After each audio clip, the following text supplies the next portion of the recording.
أعوذ بالله من الشيطان الرجيم بسم الله الرحمن الرحيم الحمد لله رب العالمين والصلاة والسلام على سيدنا ونبينا أبي القاسم المصطفى محمد وعلى آله الطيبين الطاهرين.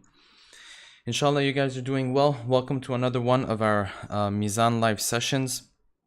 I hope that everyone is doing well and that you've had a good break from our Mizan live sessions. Last week, unfortunately, I didn't have the chance to be with you guys with another one of our sessions. And I think Shaykh Amin had one scheduled, but due to technical issues with the platform that we were using, with Facebook itself, we ran into some technical issues. So hopefully we can make up for the week that we missed. So as you know, we were continuing with the topic of salat. We had reached in the last session, we covered quite a bit. We talked about the philosophy and the secrets behind qira'at. We talked about the secrets and the philosophy behind tasbihatul arba'a. And we also discussed some of the rulings that had to do with basically ruku and with sujood as well. So we covered quite a bit in the last session, and the rulings were very important, especially the part that has to do with sajda.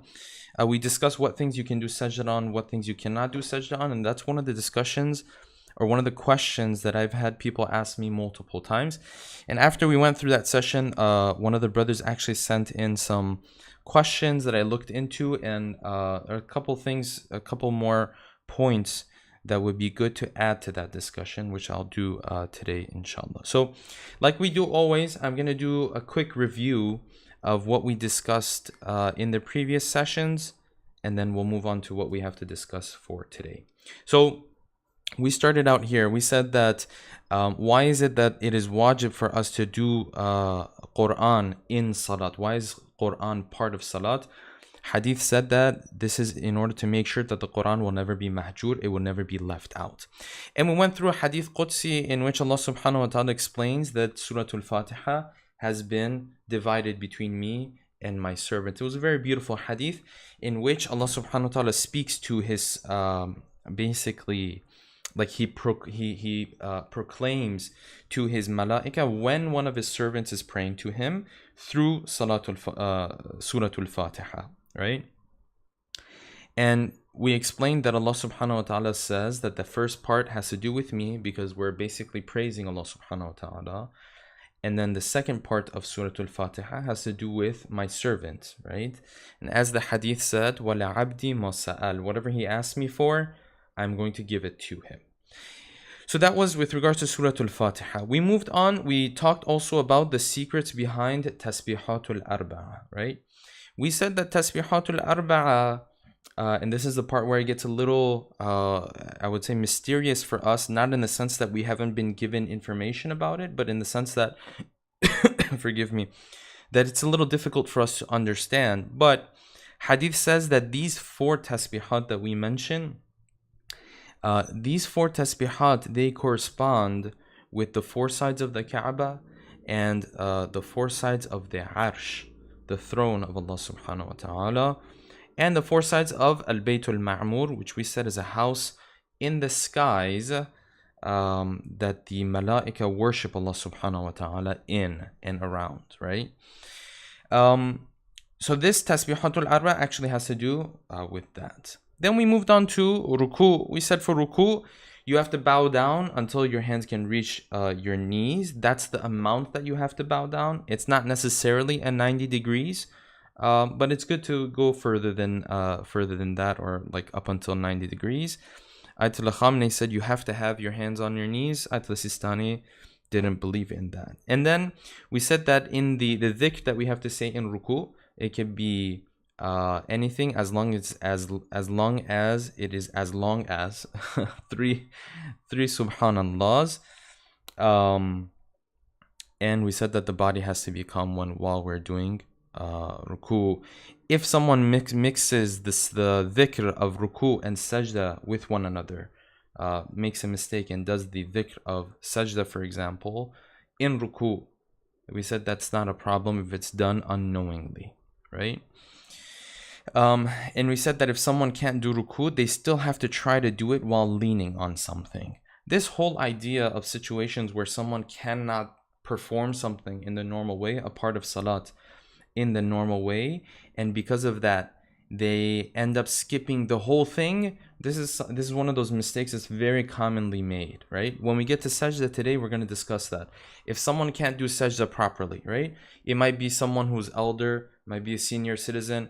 It might be, one of, a younger person who just may have an injury, for example, right? Their back has pain. What are you supposed to do? You've seen a lot of times people will put down the turba, right? Or forgive me, they won't put down the turba. They'll take the turba and they'll put it on their head. And that's not correct. That's not the right way to do sajda if you're not able to do sajda normally. So we're going to get to that. But as a general principle, that's one of the places where people make a lot of mistakes. We went through some of the mustahabbat of ruku, and I also explained that with ruku it's mustahab, not just with ruku, even with the sajdas, it's mustahab that you say takbir before you start moving towards ruku. And we mentioned this, I don't want to go into too much detail here, but we mentioned this last or 2 weeks ago, that these takbirat that we have in salat, the mustahab ones, right, where all of them are mustahab except for the first one, which is takbiratul ihram. These are all supposed to be said while your body is calm. So if someone is saying them while they're moving towards ruku, and then that's going to be a problem. But we said if someone says, dhikr in the general sense, they're not saying this particular takbir that has been prescribed before going to ruku. They're just saying Allahu Akbar as a general dhikr, right? Then your body can be moving. So it's a slight difference there. It's just a matter of having the right intention over there. We said that with regards to ruku, they say that bowing down is just a form of showing your humility, and it's mustahab. The Imam, if I'm not mistaken, Amirul Mu'minin salawatullahi alayhi, he says that when you are in ruku, you're supposed to basically stick your neck out, as if to say that you are willing to give your head for Allah subhanahu wa ta'ala. That's the secret and the philosophy behind the idea of ruku. And then we moved on to sajda. We said for sajda, we first of all, only a certain amount of your forehead has to be on whatever you're doing sajda on.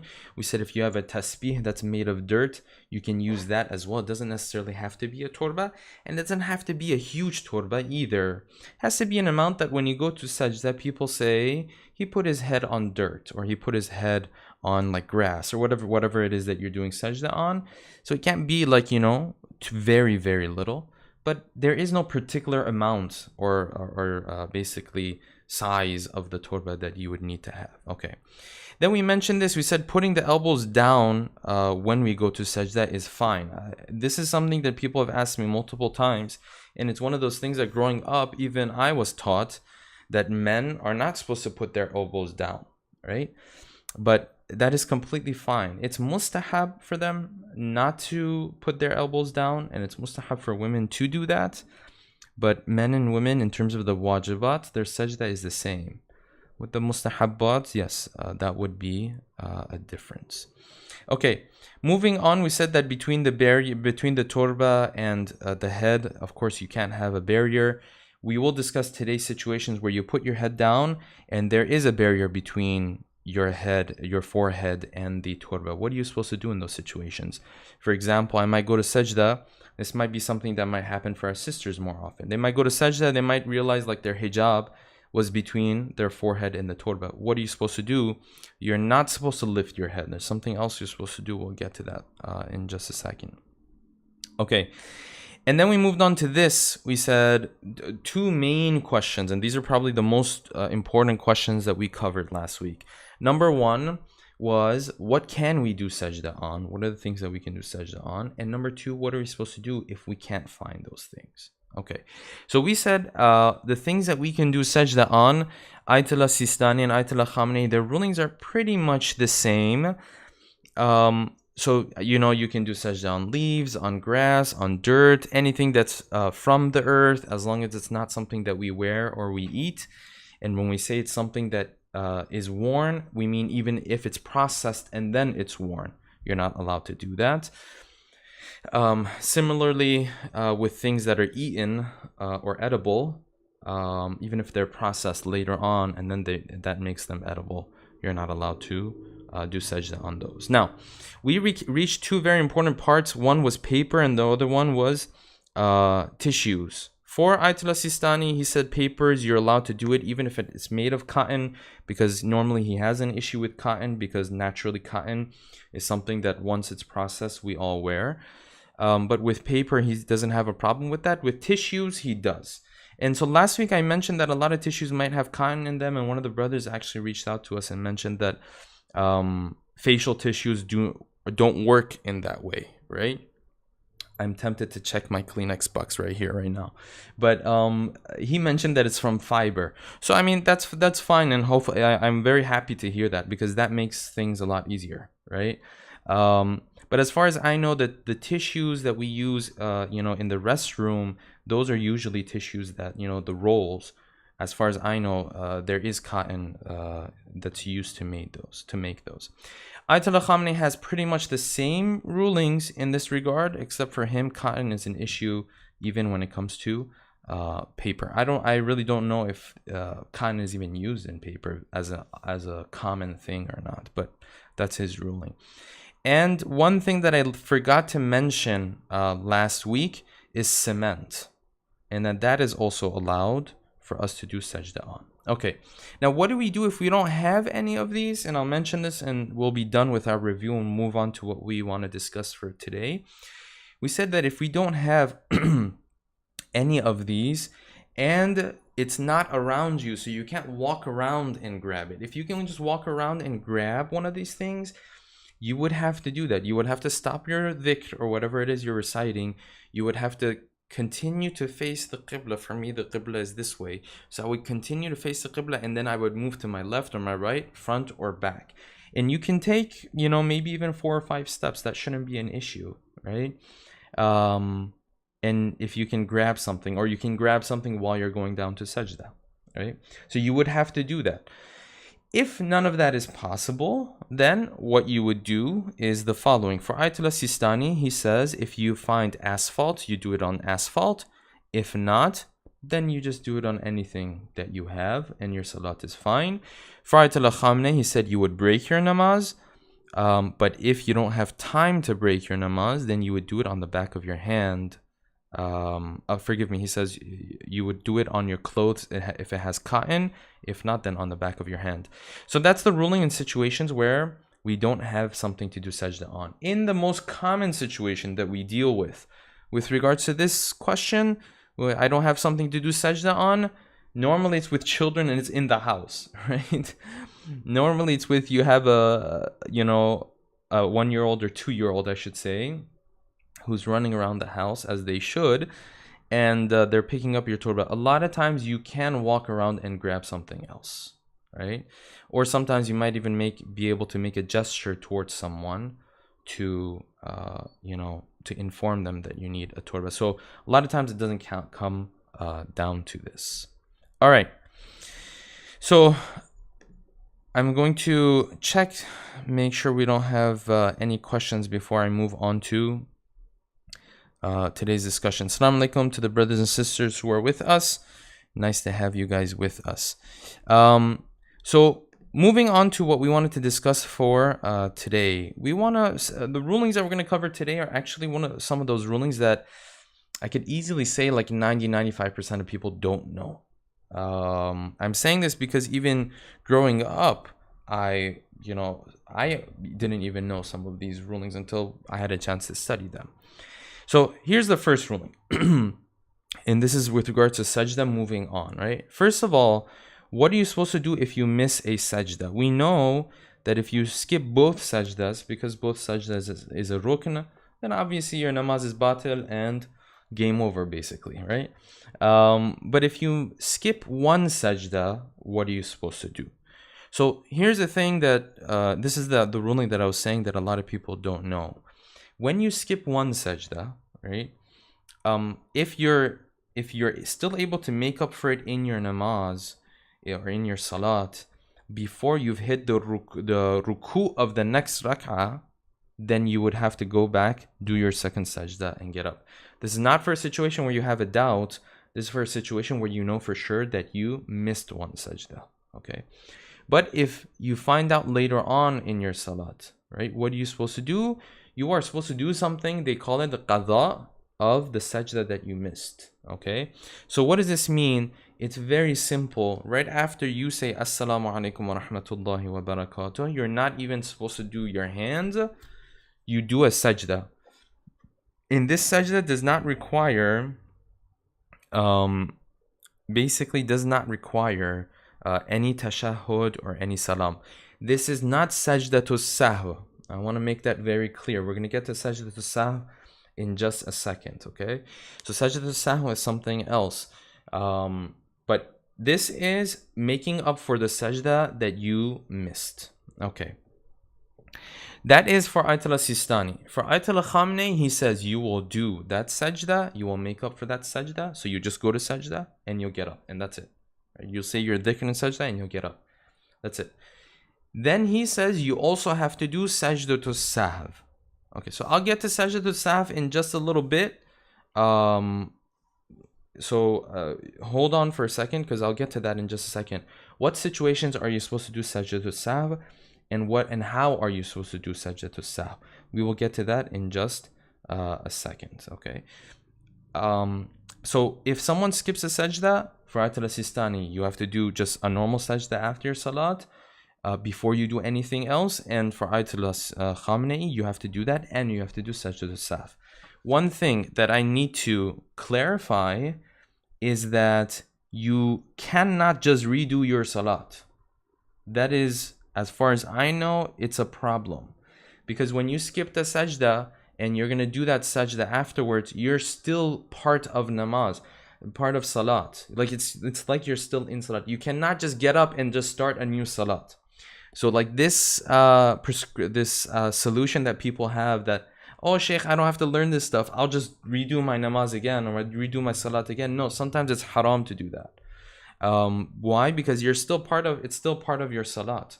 Your salat has not finished yet, technically, right? Because you still have a sajda left. So you're not able to do that. That's why these scholars say when you skip the sajda and you're at the end of your salat, you do not have the right to do anything that would normally break your salat. So what does that mean? That means if I skip the sajda and I gave my salam, I can't just get up, walk around, and then do qada of my sajda. No, technically I'm still in my salat.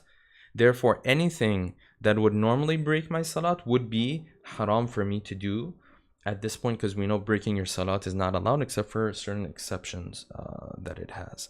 So if I skip sajda, this is what I need to do. For Ayatollah Sistani, you just do a qada of the sajda. For Ayatollah Khamenei, you do that, and you do sajdatul sahw, which I will explain in just a second. Okay. So continuing with this, I'm going to cover a couple rulings, and then we're going to come to sajdatul sahw, which is a very important ruling. One thing that I do have to mention is with regards to the sajdas that we do normally when we hear verses of the Quran. We know that there's different parts of the verses of the Quran that we can do sajda for, or we have to do sajda for. Some of them are mustahab, some of them are wajib. But I just want to take one moment here to clarify the ruling with regards to these verses before we move on.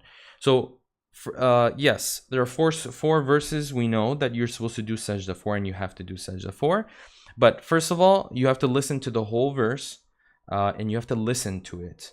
You have to listen to the whole verse. That's the first thing before that happens. And second of all, you do not have to have wudu when you are doing the sajda for hearing these verses. And number three, you do not have to be towards the qibla when you are doing the sajda. Number four is that you don't have to say anything specific in the sajda. You can just say anything. So this is just some quick rulings I wanted to mention, just so you know when it comes to the sajdas that we hear and the verses of the Quran, what are you supposed to do in those situations. Okay, moving on to the next ruling. The next ruling is this: if I go to sajda accidentally and put my head on the sajdagah, but because I went so fast that my head bumped the sajdagah and it came up again, is that going to count as my first sajda? And the answer is yes. So if I went quickly and it lifted up, according to Ayatul Sistani and Ayatul Khamni, that's my first sajda. It's a first sajda in which I did not do any dhikr. So because I didn't do any dhikr, and dhikr is not a rukn in my prayer, then I don't have to worry about it, and I continue with my prayer, right? So if that happens, don't put your head back thinking that it's your first sajda. No. If you put your head back again intentionally, that's going to be your second sajda in that situation. So that's another ruling we had to cover. Third ruling that I want to cover, or the next ruling that I want to cover, is with regards to those who cannot do sajda. So there are situations, like I mentioned, for elder individuals or in general for people who are not able to do sajda the normal way. They might be, their backs might be hurting, whatever the case may be, right? If you're not able to do sajda in the normal way, this is one of those things, again, that a lot of people make a mistake about. That if you're not able to do sajda in the normal way, it does not mean you are allowed to take the sajda and put it on your head. No, that's not allowed. And that is what you will find a lot of people, they will be doing, right? So if you can move a little bit towards the sajda, then you have to do that. Yes, whatever else you cannot do, then you will lift the you lift the torba and you put the torba on your head. But that's in terms of, as far as you cannot go anymore. You have to bend as much as you possibly can first. Because sajda, the whole point of sajda is you are going to sajda. You are prostrating, right? So as long as you can prostrate, technically, you have to do that. Then if you need to pick up the torba for the rest of the way, then that's not a problem. And you can do that. All right. Let me just check real quick, see if we have any questions here.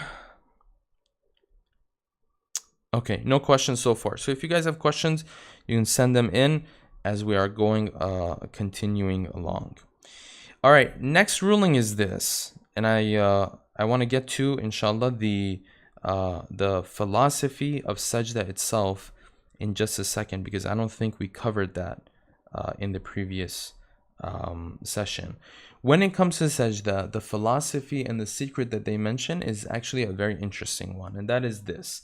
They say that when you go to sajda, the first time you put your head on the earth or whatever grows from the earth, because that's the terminology that these fuqaha use, they say this is to symbolize that you were from the earth. You were once dirt, right? That's why you put your head on dirt or something that's from the earth, right? And this ruling that we have, that because our Sunni brothers and sisters don't have this ruling where you're able to do sajda on anything, even if it's something that people wear, even if it's something that people might be edible for people. This is to show that no, you're not from a higher, basically you're not from a higher level. No, you're from that dirt that is not valuable at all. So you go to sajda the first time. That's what it means. You get up. This is to symbolize your life. When you get up, you are being born, basically, or coming into existence. Then you go the third time back to sajda, or in the third step you go back to sajda. This is to symbolize us leaving this world. And then the last time we come up is to symbolize basically the idea of us being resurrected. And then it goes on to tashahhud, and if we get a chance, we'll discuss that today. What is the philosophy behind tashahhud? Why do we say ashhadu an la ilaha illallah, ashhadu anna Muhammadan abduhu wa rasuluh in this kind of stuff in tashahhud? It has to do with the continuation of this philosophy of sajda that I just explained. Okay. So we'll get to that when we get to tashahhud, but that's the philosophy behind sajda. Okay, moving on. If I do sajda and I go down and I put my head on the torba, but I realize there's a barrier between my forehead and the sajda or the torba, what am I supposed to do? In this situation, both of the maraji say you are not supposed to raise your head from sajda. All you're supposed to do is drag your head, or what you can do is you can pull out that barrier without raising your head. So let's say, for example, like I said, this is something that our sisters will probably deal with more often.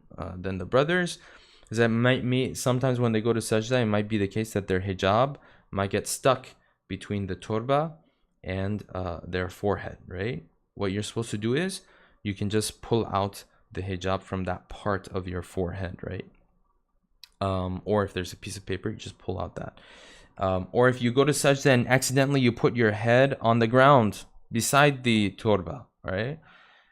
Then what you do, you'll drag your head onto a turba that you have with you.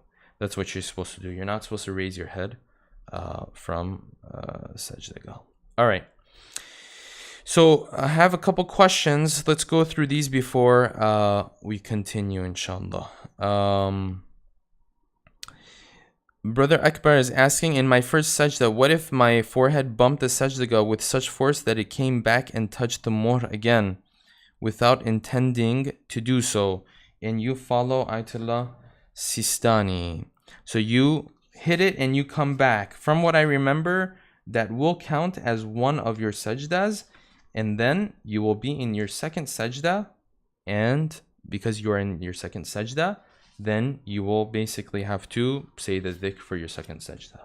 So hopefully that answers your question, right? Yes. So ruling 1282, and this is from Tawzil Masail al-Jami' of Ayatollah Sistani.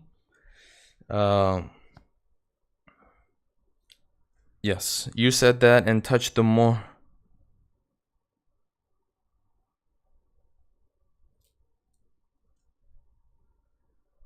Yeah, so he says that if it goes back and it touches for the second time, then that is your sajda. That is your first sajda, basically. This is what he says. He says, sajda namaz hamun sajda ist ke dar martaba awwal. Yeah, so he's saying the second. So if I go down very fast, so there's two situations. If I bump my head and it raises up and I can stop myself, that's it. And that's one of my sajdas. If I bump my head and I come up and it hits the sajda again, then he says you will raise your head and it's still one sajda.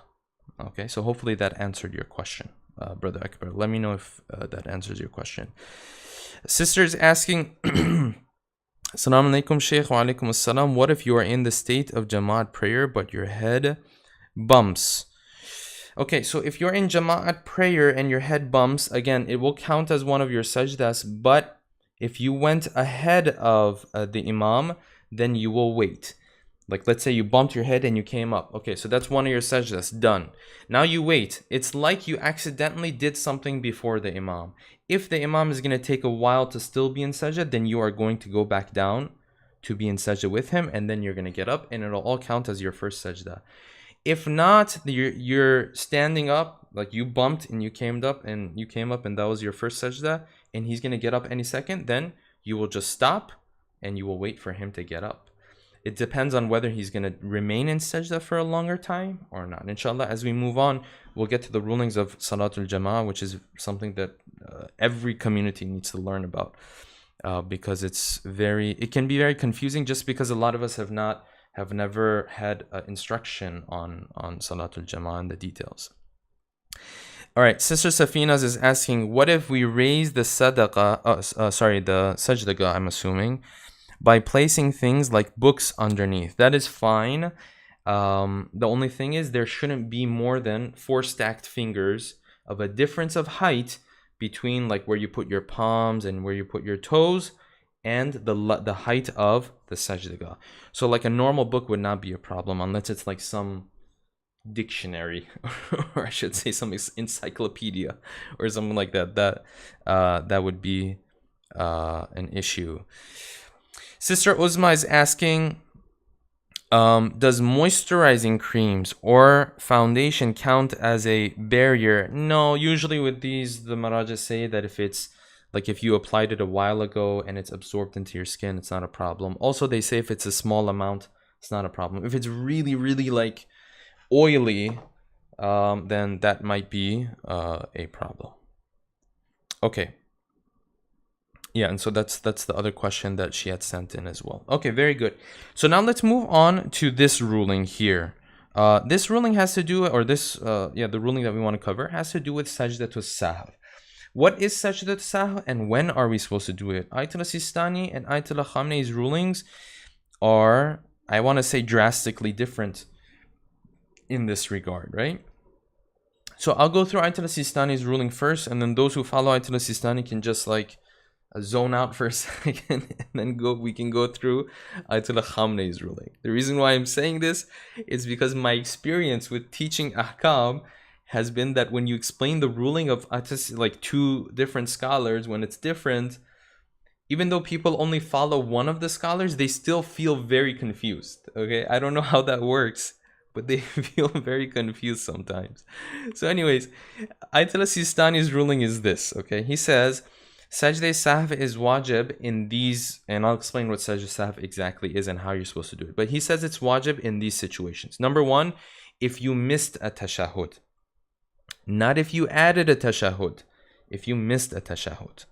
Number two, if you spoke accidentally in prayer, right? Which means you're like really off, but whatever. And number three is that if you gave an extra salam. Okay, this is very important. Why? Because a lot of people think that once they give a salam in a place of the salat that they were not supposed to give salam. Let's say they give salam on the second rak'ah, which is something that you, like if you're not paying attention, you might end up doing, right? Because it's after the tashahhud. You are not allowed to break your prayer. You're not allowed to do that. You are still in prayer. You just made a mistake. But because you gave that salam does not mean your prayer is over. Now you will continue with your prayer, and then you will have to do sajdatul sahw, right? You see how some of these rulings, brothers and sisters, are not like, these are not extra details we're going through. No, it's haram for you to break your prayer in that situation. Okay, so 3 situations, he says, you have to do sajdatul sahw. Ayatollah Khamenei's ruling is no, it's a bit longer. Before I explain when Ayatollah Khamenei requires you to do sajdatul sahw, allow me to explain what sajdatul sahw is. Sajdatul sahw is this. You will do 2 sajdas after your prayer, right? Like you say, Assalamu alayka ayyuhan nabi wa rahmatullahi wa barakatuh. Assalamu alayna, you go through that. Wa assalamu alaykum wa rahmatullahi wa barakatuh. Without doing anything, you will go to sajda once, you will get up. Go to sajda again, get up. You do tashahhud and salam. This is 1 sajdatul sahw. Okay. In the sajda, you can say anything you want. There's no particular. I know there's a mustahab dhikr to say, but it's not wajib to say that. Okay, this is what sajdatul sahw is. According to Ayatollah Sistani, it's wajib in 3 situations. Missed a tashahhud, you spoke in prayer, or like you forgot you were in prayer and you spoke. And number 3 is if you gave a salam in the wrong place. Okay, so this is what 3 situations. For Ayatollah Khamenei, he says no, it's further than that. He says yes, if you speak, you have to do sajdatul sahw. He says if you forget or add a sajda, you have to do sajdatul sahw. If you forget tashahhud, you have to do sajdatul sahw. If you give salam in the wrong place, you have to do sajdatul sahw. And he has another situations where I'm not going to go through because we never deal with it, right? For him also, sajdatul sahw is the same thing. Okay, so there are situations where you would have to make up for according to Ayatollah Khamenei's ruling, for sajda and tashahhud. If you miss them, you have to do the sajda. You have to make up for it. You have to make up for the tashahhud, and then on top of that, you would do a sajdatul sahw, which consists itself of 2 sajdas, a tashahhud, and a salam. When you're making up for tashahhud or when you're making up for sajda or tashahhud, there is no salam in it. Okay, it's just the sajda or just the tashahhud. But when you're doing sajdatul sahw, it's 2 sajdas, a tashahhud, and a salam. I hope that was not too confusing. Let me just see if you guys have sent in any questions. Let me know if we need to clarify that a little bit more. But hopefully I tried to simplify it as much as possible. Okay, so I'll see if you guys have questions about that. You can let me know and I can explain that a little bit more. So that's what sajdatul sahw is. Okay, I'm gonna move on to the makruhat, mustahabbat, and makruhat of sajda. Just gonna cover some of these. Ayatollah Sistani has like 20 or 17 mentioned here actually, but I'm just gonna cover some of them. And there's a beautiful dua that is also mustahab for us to recite in sajda. So first thing to do that's mustahab in sajda is that for men it's better for them to put their hands on the ground before, like while you're approaching sajda. It's better for men to put their hands down, and for women it's better for them to put their knees down first. Second thing that's mustahab is to have something to put as sajda as part of the nose. This also has to do with, as far as I know, has to do with the idea of showing your humility. In Arabic, I think even in Farsi, maybe, and even in Urdu, we even have sayings where you want to show, if you, usually it's used in a negative sense, but if you want to humiliate someone, right? They say that, if I wanted to give you a literal translation, it's that you took dirt and you put it on that person's, you basically made that person's face or nose touch the dirt, right? Or rub dirt in his face or whatever, right? That's just a literal translation. That's why it sounds weird. But this might actually have to do with that, to show more humility. But it's mustahab to have something for the nose as well. Moving on, it's mustahab to do the dhikr of sajda multiple times. That's also mustahab. And there is this dua. Let me see if I can just copy paste this dua right into the comment section over here, and so that you guys can also take a look at it. Yes.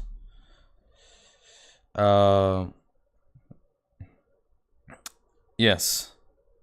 Brother Ali is saying you rub their nose in it. That's a different thing. I think that's a different thing, right? I think that's when something happened and you keep bringing it up to somebody. And you're like, yeah, you remember this happened. And I think that's what that has to do. Okay. I do see Sister Uzma's question, so I'll get to that in just a second. But that's this dua that I've put in the comment section. It says, Ya khair al-mas'ulin, oh, the best of those who has been ever asked for anything. Wa ya khair al-mu'tin, and the best of those who gives things, right? Who does i'ta.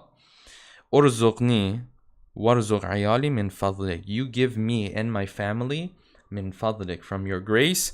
فَإِنَّكَ ذُو الْفَضْلِ الْعَظِيمِ, because certainly you have the biggest of, you are the most merciful, you have the greatest grace of all. This is mustahab to be recited in the sajda. Okay, that's pretty much it. Like I said, there's a number of other ones. Saying salawat in sajda is also mustahab, but I don't wanna go through all of these, many of which you guys are actually already familiar with. I want to move on now to tashahhud. Okay, and this is the last, pretty much the last thing we'll be covering. So if anyone has questions, let me actually take a look at Sister Uzma's question before we move on to tashahhud. She's asking, this is when you're absolutely sure you've missed any of these three things, not only for doubt. Yes, good question, Sister Uzma. Sajdatul sahv only comes when you are sure you've done one of those three things for Ayatollah Sistani and one of those 5 or 6 things for Ayatollah Khamenei. If you have a doubt, then Sajdatul Sahv is not going to be there. A very good question. So for tashahhud, so I mean, we know what tashahhud is. I want to just explain a little bit of what Ayatollah Jawadi Amali has explained about, like, the philosophy behind tashahhud. So along the lines of what we were discussing, we mentioned that tashahhud is supposed to be a continuation of the idea of sajda. So we said the second sajda, when you get up from the second sajda, it's like you are being resurrected again. It's like basically Yawmul Qiyamah. And he says, because it's like that, the things that you mention in sajda are the things that you will see their reality on Yawmul Qiyamah. So one more time. The things that you mention in tashahhud are basically the realities that you will see on Yawmul Qiyamah. So you say, Ashhadu an la ilaha illallah, wahdahu la sharika lah. These are all things that will play out in front of us, that will manifest themselves in front of us on Yawmul Qiyamah. Ashhadu anna Muhammadan abduhu wa rasuluh. The salawat that has to do at the end, they say that is because the Ahlul Bayt are the link between us and Allah subhanahu wa ta'ala. So anything that happens through them. And that's what this famous dua that we have has to do with. Forgot that famous Yes, Ziyarat Jama'a Kabira. That's what it has to do. It explains that everything happens through the Ahlul Bayt. And there's a philosophical discussion about this as well that I don't really want to go through right now. But yeah, so that's the idea behind tashahhud. And then in some of the ahadith, the imams have explained a little bit more about this. And this idea of them being the link between like us and Allah subhanahu wa ta'ala, this is why hadith says that if someone says their salat without doing the salawat, that their salat is not, it's not accepted. من صلى صلاة لم يصل فيها علي وعلى أهل بيتي لم تقبل منه. Right? Yes. Okay. Another point that I want to mention is that, in the rakats that we're done with sajda and we're gonna do tashahhud, we explained the idea behind tashahhud, but in those rakats that we get up, it is wajib for someone to sit down for a second and then get up.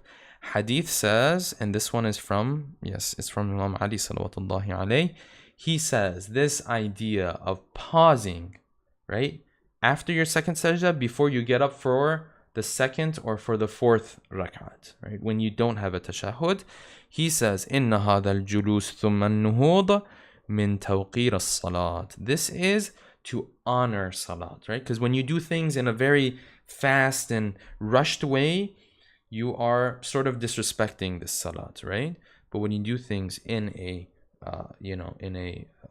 basically, you pace yourself, basically, that's when you're honoring salat. And you are giving waqar. Waqar means when you show honor to something. So the Imam says this is the reason behind that idea. So, inshallah, next session, we're going to move on to salam. What does salam mean? What are the things that we are giving salam to? This is something that like none of our children know, even though they've been praying for like I don't know how many years.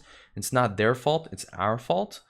But at least you need to know, like, when we say assalamu alayka wa assalamu alayna, assalamu alaykum, who are we giving these salams to? And we'll go through some very nice ahadith in that regard as well. So inshallah, following week, that's what we will be discussing. All right, let me just check to see if we have any more questions last minute before we end. Okay, so I don't see any more questions. If anyone does have any questions, if you're watching this after the session is over, you can always inbox us with your questions. With that, inshallah, I'll end today's session. I will be with you guys next week, and we'll continue in April.